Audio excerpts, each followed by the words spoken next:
All right, this is 1.2. Getting right into it. This first exploration you guys can do on your own if you want.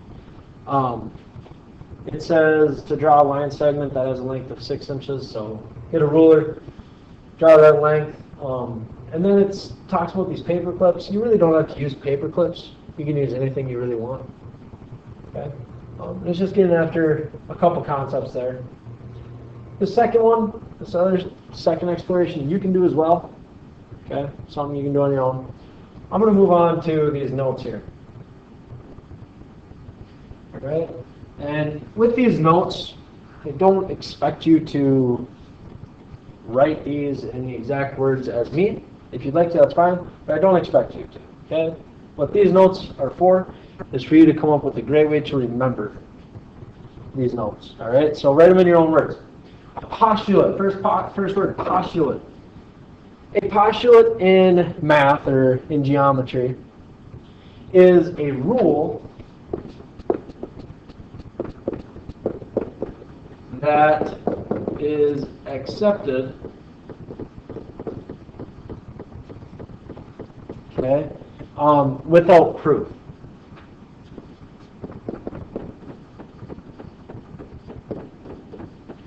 Without proof. We don't need proof. We just know that that's what it is.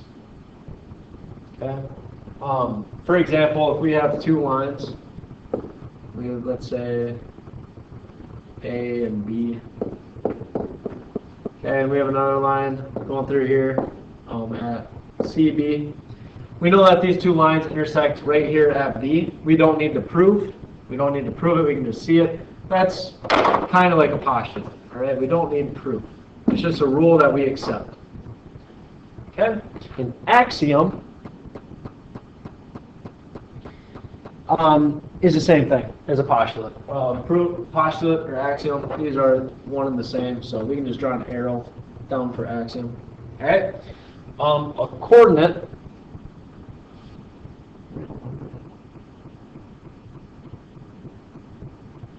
the real number, okay, so a coordinate is the real number. I'm going to draw my little number sign. That corresponds to a point.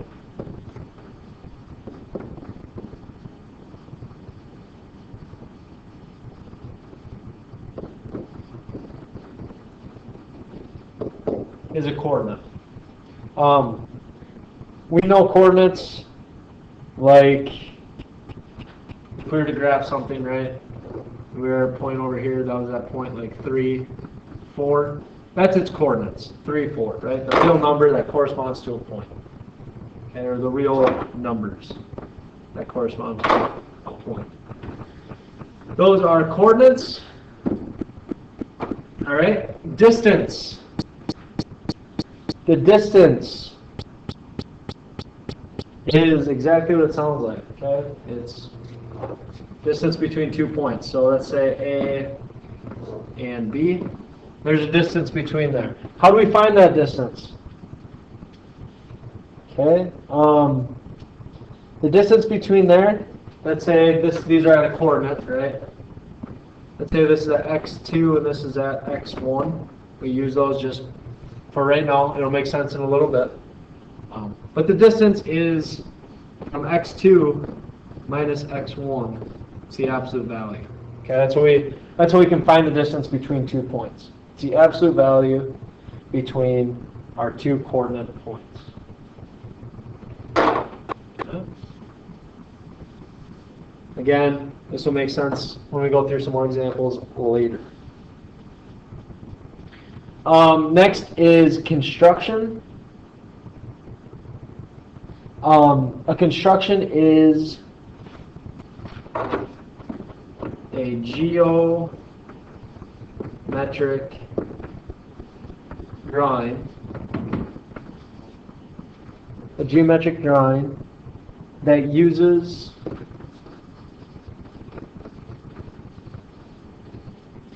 a limited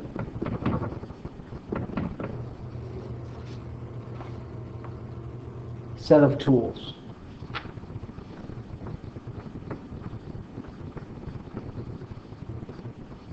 Okay. Tools. That says tools. I know my handwriting is bad. That says tools. Okay. Congruent segments. Congruent segments. I first want to talk about congruent. Congruent will be a big word as we go through geometry. Congruent, congruency. Okay. And think about congruent. Because with congruent, we have same size and same shape. And that is what congruency means. It has to have the same size and it has to have the same shape. So when we have segment, let's call it segment AB. Okay. Segment AB, it does have a size. Let's say we have a point at 2, whatever, and we go to point 7. Okay, there's a size from 7 to 2. Right? 7 minus 2, the absolute value would be 5. There's our size. Okay. Does that have a shape? Yeah, it has a shape. The shape is this segment. Okay. It goes from 2 to 7, or 7 to 2. That's our shape. Okay.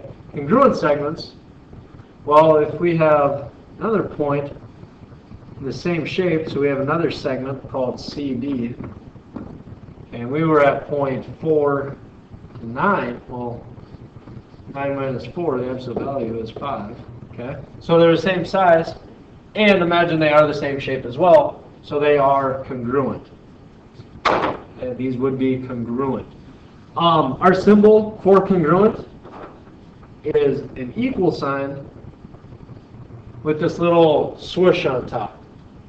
That is congruent. So we have AB is congruent to CD. Okay? And then the word between. Very somewhat easy. Okay, don't think too much about this. We have a line here. Okay, we have a point A, point B, and point C. Okay, B is between A and C. Okay, if we have a point here called F, F would not be between A and C. Okay, because it's not collinear, it's not between A and C. So point F is not between A and C. Okay.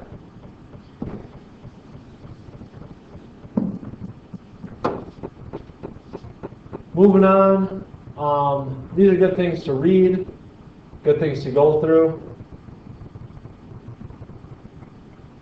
I'm going to move on down here. Okay, in the coordinate plane, we're going to plot these. Then we're going to determine whether they are congruent or not. Okay, so we have A. Let's just first draw our coordinate plane. Right, and we know how to plot these from algebra. We're good at plotting. We're okay with it. We have A at -5, 5. So we have to go. Let's imagine this is here. Okay, better line. -5, so 1, 2, 3, 4, 5, and up 5. 1, 2, 3, 4, and 5. Okay, there's point A. B is at -2, 5, so B is right here. So there's our segment AB.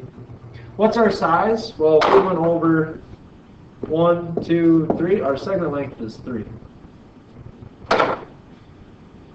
Point C is at 2, -4, there's C, and D is at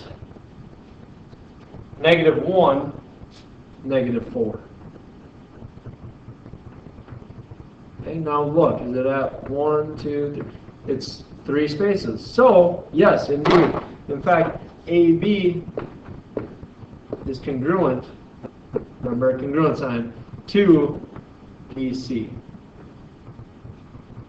You could also switch the letters around, right? So you could say BA is congruent to CD. Doesn't matter. Try the next two on your own.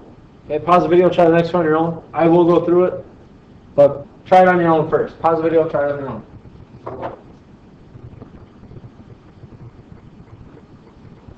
Okay, well, if we have A at 4, 0, we have A right here. And we have B at 4, 3. Oh, sorry, that is not where A, yeah it is. Yeah, it is, I'm good. B is at 4, 3.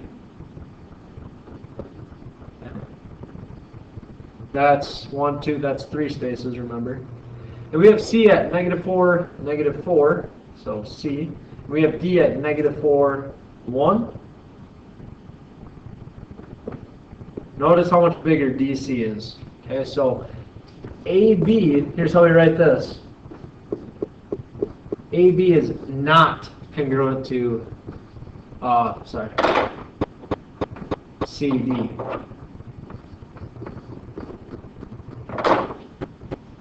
Okay. Last one here, we have our coordinates. We have A at -1, 5. And we have B at 5, 5. Again, that's 6 units. Okay. We have C at 1, 3. And we have D at 1, -3. There's 3 units and then 3. Yeah, so this is 6. So, in fact, yeah, AB is congruent to CD in the last one. Okay? All right, moving on to the last little bit here. Video is almost done. Notes are almost done. Okay. In exercises 4 through 6, we want to find VW. We want to find VW. Notice VW here is this segment. All right, and we know that VU is 31. Okay, so we know that whole thing is 31, and that WU is 8. Well, we don't want that whole thing. We want just this segment. So how do we solve this? Think to yourself, how do we solve this? Well, if we know the whole thing is 31, but we don't want 8 of it, we take 31, we subtract 8 off, which is equal to, simple math, 23, right? So VW is equal to 23.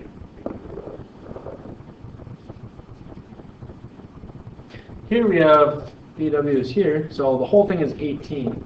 Well, we don't want 6 of it, so we're going to subtract 6. And that's equal to 12.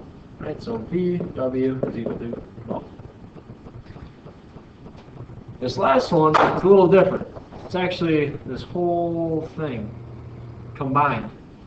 Right? So we have to add both of those. 30 plus 45, which is equal to 75. So VW is equal to 75. Okay. The last part you guys can do on your own. Work on that last problem. I'm not going to go through it, but it's a good practice for you guys.